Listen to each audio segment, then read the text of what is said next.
Ok, voltando aqui então, espero que vocês tenham assistido ao vídeo e gostado.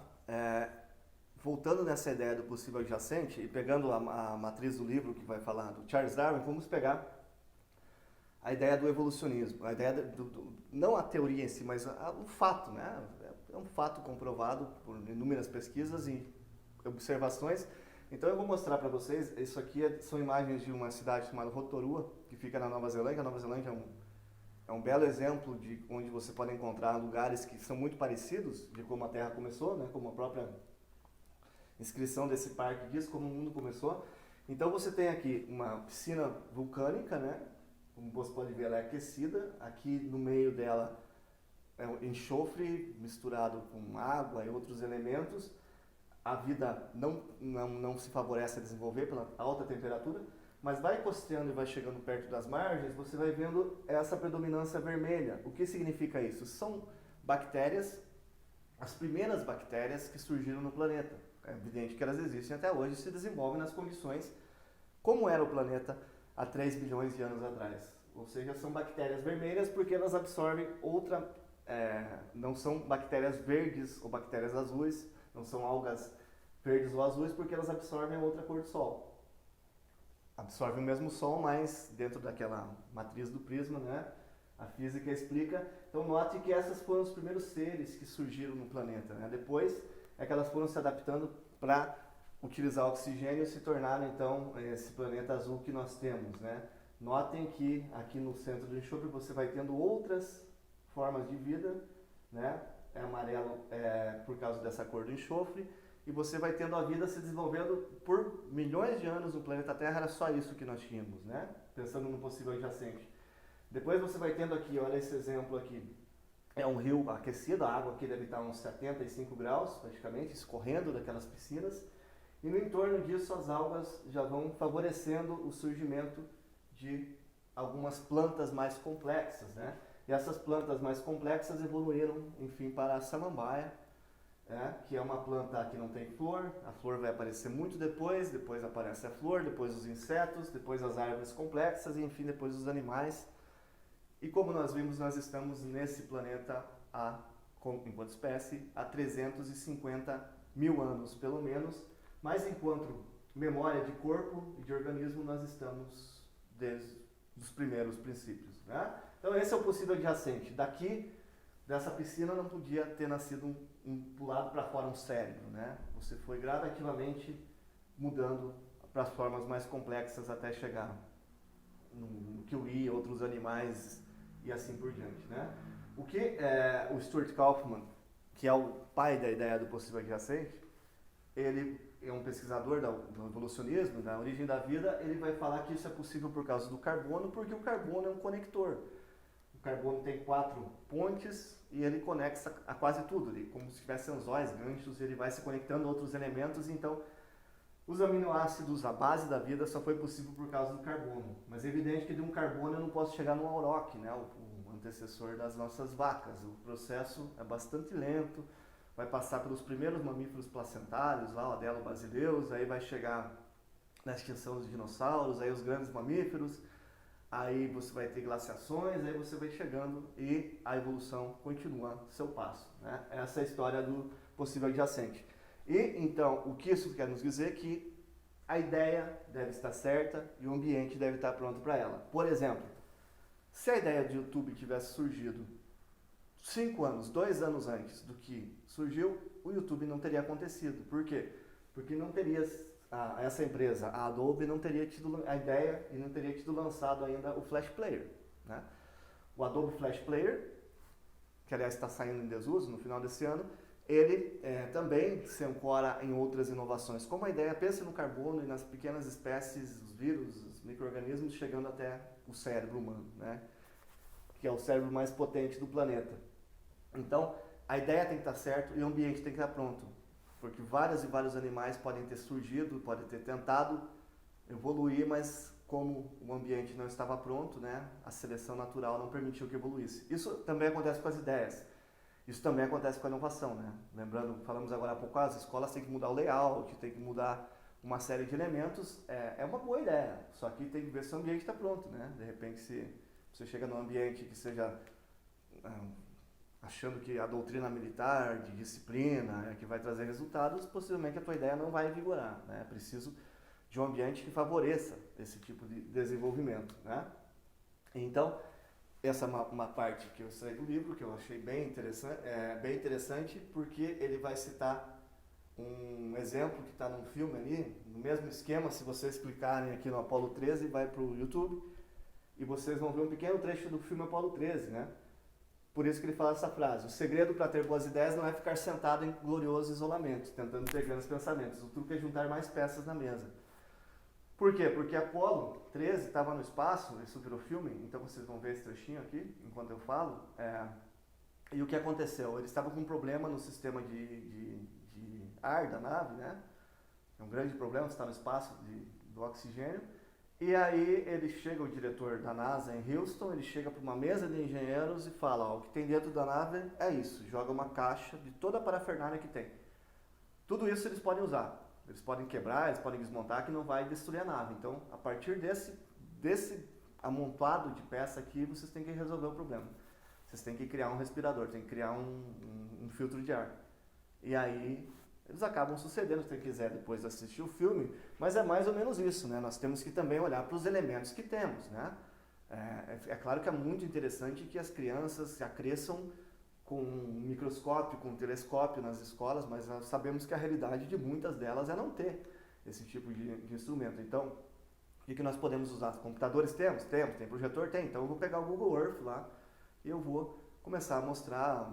Agora tem a opção de virar para o universo, tem a opção de mostrar a Terra, e eu vou mostrar pontos, vou mostrar relações. Ou seja, é preciso saber, no lugar de ficar reclamando e isolado e nada dá certo, você tem que chegar. Pense que você está numa nave, e de fato, de maneira metafórica você está. Olhe para aquele ambiente daquela escola, olhe para o ambiente que você tem, procure ali o que é possível juntar em cima da mesa e tente desenvolver um design de algo a partir desse tipo de coisa, né? A outra coisa que é interessante que ele vai falar é a questão das redes líquidas, né? Porque toda ideia, você for pensar no desenvolvimento, na história do desenvolvimento das ideias, o que é a própria divulgação científica, onde alguém escreve, o outro replica, e aí tem a resposta, e aquilo vai se moldando e vai se desenvolvendo. Ele chama isso de redes líquidas. Por quê? Porque toda boa ideia é uma rede. O nosso próprio cérebro é uma rede. E nesse contexto, então, nós temos que desenvolver a neuroplasticidade, que é um conceito da psicologia. Vocês vão encontrar no Miguel Nicoleles, em outros pensadores brasileiros, inclusive, que desenvolveram esse conceito de que o cérebro não é rígido, como se pensava, essa parte faz isso, essa parte é responsável pela fala, essa pelo movimento. Não. O cérebro é uma rede que pode gerar novas sinapses, novas conexões o tempo todo, e por isso que é preciso exercitá-lo, né? De repente, está muito difícil de aprender inglês. Como é que eu faço para tornar aprender inglês mais fácil? Tenta estudar russo junto, que é outro idioma, inclusive, que é outro tipo de alfabeto, né? Tenta estudar russo junto com o inglês, você vê que o inglês vai se tornar fácil. Ou tenta estudar mandarim, ou tenta estudar árabe, né? Se você acha que está difícil aprender uma língua que usa o mesmo alfabeto que o teu, procure estudar uma língua que o desenho das letras, você vai ter que reaprender o desenho das letras, o som das letras, né? Então, isso. Quanto mais o cérebro é uma máquina, fazendo uma metáfora com máquina, né, que eu não gosto muito desse mecanicismo, mas o cérebro é algo que quanto mais você o desafia, mais você o atarefa, mais você o coloca com novas informações. Eu não estou falando aquele cotidiano diário, aquele burnout de ficar fazendo algo desagradável ali. Estou falando de tá lendo um livro sobre algo, vai ler um outro livro sobre um assunto totalmente diferente, tenha possibilidades, descubra novos jogos, descubra novas formas de manter o cérebro estimulado. Essa é a grande questão. Não existe essa de que o cérebro vai ficando envelhecido, vai perdendo informação ou capacidade. Pelo contrário, né? O Heide, que eu citei, que eu conheci, ele é um sujeito nasceu em 1934 e ele é extremamente ativo, ele caça, ele pinta, ele escreve, ele vai a concertos, ele anda o mundo inteiro viajando e tem uma memória privilegiada que poucas pessoas que eu conheci teriam, né? Então, é preciso pensar nessas redes, ou seja, se eu tenho uma ideia, vai ser muito melhor que eu chame lá os professores das outras áreas, fazer um grupo interdisciplinar, Por quê? Porque isso vai funcionar melhor, né? Dar aula em 2, 3 professores de repente. Você tem a primeira aula de química, a segunda de física, a primeira é química, a segunda é história, a terceira é matemática, junta as 3 turmas, junta os 3 professores e faz um aulão dos 3 sobre o mesmo assunto, com as 3 perspectivas. Você vai ver que o desenvolvimento disso é muito melhor, né? Isso que ele quer falar com redes líquidas. E aqui por fim está o carbono, e ele vai usar bastante a metáfora do carbono, porque o carbono é um conector. Por que o carbono é a base da química orgânica, a base dos aminoácidos e da vida, né? Porque o carbono, ele, apesar de não ser o elemento mais abundante do planeta Terra, aliás, ele só está em 0,3% em ocorrência, ele é 20% da nossa massa, né? E combinados com hidrogênio, nitrogênio, oxigênio, fósforo e enxofre, ele vai ser 99% do peso de todos os organismos vivos. Por quê? Porque o carbono é tudo isso. Porque ele se conecta, né?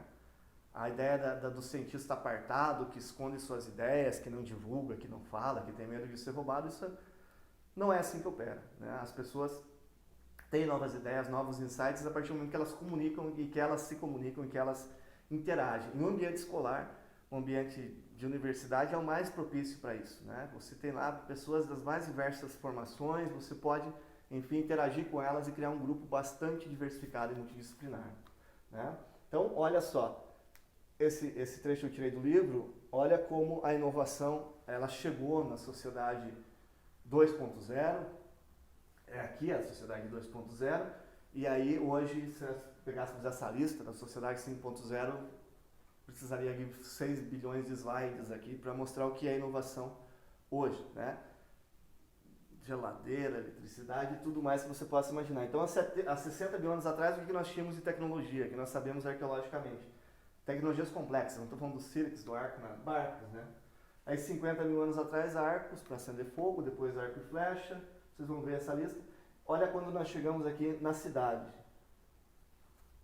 A partir que nós passamos a viver em cidades, ou seja, que eu não sou mais um grupo isolado de 60, 100 pessoas, mas que eu passo a viver com milhares de pessoas, que eu passo a conviver com o divergente, que eu passo a viver com o contraditório, que eu passo a viver com o estranho, eu inovo, né? Eu preciso formas de escrever, formas de anotar, formas de calcular, ou seja, eu crio os números da matemática, que traz a escrita, que traz o livro, que traz a informação que pode circular, enfim. Note que o surgimento das cidades é o surgimento da grande era da inovação. E nossas cidades hoje estão muito mais integradas, seja por meio de transporte, seja por meio de comunicação, né? Seja por uma série de coisas. Ou seja, nós vivemos a era da inovação. E a educação precisa acompanhar esse passo, porque nós não podemos manter... É claro que existe a coisa do tradicional, da leitura, de tudo isso, mas nós não podemos manter um método medieval, de um aluno ler o texto lá por si, sozinho, fazer suas conexões e decoreba, né? Nós precisamos inovar junto, né? Porque eu falo método medieval, mas a Idade Média é só um vício de linguagem, porque a Idade Média tinha muita coisa, muita inovação também, né? Se você estudar estrigo, enfim, rotação de cultura, né? É que a inovação é mais lenta do que é hoje, então o mundo vai se tornando palativamente mais rápido e também, numa perspectiva factual, o mundo vai se tornando melhor, do ponto de todos os aspectos. Nós vamos falar isso num próximo módulo, sobre a ideia do novo iluminismo, né? E, então, o que nós vivemos? Nós vivemos na era do triunfo das cidades, né? É muito mais fácil viver nas cidades, é muito mais confortável viver nas cidades, por mais que você precise lá de dinheiro para as relações, né? E nós sabemos da desigualdade econômica e tudo mais. Se você, em tempos normais, fora isolamento, se você vem para uma cidade grande, você fica ali no semáforo, ou só pede o dinheiro, ou faz algum malabarismo, alguma coisa, você por umas 2 horas deve ganhar dinheiro suficiente para fazer uma boa refeição, que há 200 anos atrás não era acessível nem à classe mais rica da mais alta sociedade. Então pensem nisso. Hoje as pessoas morriam por sífilis, por cárie, por abscesso. Hoje nós temos, por mais que se questione, que se ache que é precário, hoje nós temos acesso a um sistema de saúde que nunca existiu. Há vacinas, a sociedade é menos violenta, há menos guerra, há mais democracia. Então tudo isso é possibilitado pela nossa convivência nas cidades. Aparentemente parece, eu quero sair daqui, quero me isolar. Agora nós estamos tendo forçadamente uma experiência do quanto é ruim não poder conviver, não poder acessar os espaços da cidade, né? Então notem que nós somos tudo que somos de inovação e desse novo ser humano da sociedade 5.0 por causa das nossas cidades, né? Então só para fazer um resumo do que seria o Design Thinking em regras, tá? A gente pode resumir isso em 4 regras, tá? Primeiro, a regra da inovação, pensando que inovação é um processo e um produto, ou seja, são 3 coisas. Primeiro, o design fala de coisas materiais, né? Materiais, concretas, físicas. O rearranjo de cadeiras numa sala de aula já é algo materialmente movido, né? E sempre vai gerar um produto final, seja, sei lá, uma maquete, uma apresentação que vai ser gravada, algo que fica, mas sempre é um produto e não é um produto para ficar lá, vamos, né, esquecer, isso aconteceu, está lá a nota e a água do macarrão vai ser jogada fora. Não. Por exemplo, é muito comum nos cursos que são de licenciatura, nas universidades, algumas universidades americanas, uma experiência que eu vi, onde os alunos são treinados no estúdio, basicamente isso que nós estamos fazendo. Ele dá uma aula, claro que não é totalmente online, porque vai ter lá as pessoas, ele vai poder dar uma aula no movimento real, de sala de aula, vai poder começar a interagir, e essa aula é 100% gravada. Depois o professor pega, a professora senta com ele, reassiste a aula e vai tratando ponto a ponto do que ele pode aprimorar. Isso é um processo, né? Nós, os professores, deveríamos gravar as nossas aulas, pedir, sem que os alunos soubessem, né? Não para fins de divulgação, mas para fins de nós mesmos aprimorarmos o nosso processo, né? Porque senão a gente acha que está fazendo uma grande coisa lá e de repente, né? Porque às vezes é o decay effect, né? Nós não sabemos que não sabemos, esse é o pior dos problemas, né? Somos ignorantes e achamos que não somos. Então às vezes é preciso entender e saber que o design é isso, é um processo, produto, reviso, processo, produto, reviso e aprimoro, tá? Segunda regra humana. Como vocês viram lá na história do vídeo do TED.com, das incubadeiras, todo produto, todo design tem a finalidade de operar no âmbito social, né? O design é para pessoas, tá? O design não é para aprimorar uma máquina porque vou aprimorar uma máquina. Se eu estou aprimorando uma máquina, um processo ou qualquer coisa, é para a experiência do usuário, não pela glória ou pelo bem do processo em si, né? A terceira regra é do redesign, que é basicamente vai ao encontro da primeira regra, que todo design é um redesign, nada vai ser feito do nada, ou seja, é o possível adjacente, né? Lembra do exemplo que nós comentamos no módulo anterior da possibilidade infinita de um baralho. 52 cartas eu posso criar novos jogos, posso reinverter, posso inclusive usar o design de cartas e colocar ali a tabela periódica, ou fatos históricos, ou sinais de Libra, sei lá o que, e posso fazer com aquilo algo bem interativo, né? Posso fazer que tenha até o papel de um conteúdo didático, né? Então todo design é um redesign. E por último, a regra da tangibilidade. O que é? Eu sei, mas eu não sei dizer. Isso não existe. Ela tem que ser comunicável. Ela tem que ser facilmente entendida, tanto pelas pessoas que vão utilizar, quanto pelas pessoas que estão ajudando a desenvolver, né? Pensem no celular, no smartphone, né? No on-device. Joga na mão de uma criança que nem alfabetizada é, ela já sai jogando, sai baixando, sai... Por quê? Porque é uma extensão da mão, né? Ou seja, é tangível, é comunicável, é acessível e é tranquilo. Então, em resumo, o núcleo do processo design thinking reside na intersecção da possibilidade técnica, da viabilidade econômica e da desejabilidade do usuário. Ou seja, eu preciso o quê? É preciso ser tecnicamente possível, né? Estou com uma ideia aqui, quero uma máquina de teletransporte, vai ser legal não ficar mais na estrada. Eu me teletransporte. Pô, legal, mas é tecnicamente possível? Não é. Né? É preciso de viabilidade econômica, não adianta eu pensar que eu vou... seria legal fazer um observatório na minha escola, vou construir, onde a gente vai ter um telescópio potente lá, a gente vai fazer isso. Não é economicamente viável também, eu tenho que descartar. E por fim, e mais importante, as pessoas têm que desejar aquilo, você tem que criar um envolvimento, uma ideia, uma história e tornar aquilo desejável, né? Isso é meio mercadológico, eu sei, mas você tem que operar na coisa necessidade todos têm, né? Por exemplo, todos comemos, mas comemos o quê? Comemos algo que vem mascarado ou imbuído de um desejo. Por exemplo, eu não tenho sede, eu não falo tô com sede, me dá qualquer coisa que mata a sede. Eu falo tenho sede de... A água agora virou um produto de merchandising, né? Inclusive pagamos caro por garrafinhas de 350 ml, mas tenho sede de água, de refrigerante, de outra bebida, enfim, tenho fome de algo. O nosso desejo sempre vem, a nossa necessidade sempre vem, então, mascarada por trás de um desejo. Eu tenho desejo de um celular, vou na marca que eu quero. Por quê? Porque essa marca, enfim, tem toda uma história mercadológica por trás, né? Então, isso é o resumo desse modo de Design Thinking. Para quem quiser, a maioria dessas ideias está nesse livro aqui, que é uma coletânea de artigos, Design Thinking, Understand, Improve and Apply, também está em inglês. Está aqui o QR Code novo para quem quiser baixar, para fins pedagógicos e não comerciais. Então, vocês fiquem à vontade de ter acesso a esse livro. E por fim, agora eu vou encaminhar para a gente ter, ao longo da semana nós vamos trocando mais informação, eu vou depositando mais material, mas eu vou passar uma única atividade para vocês pensarem e me apresentarem.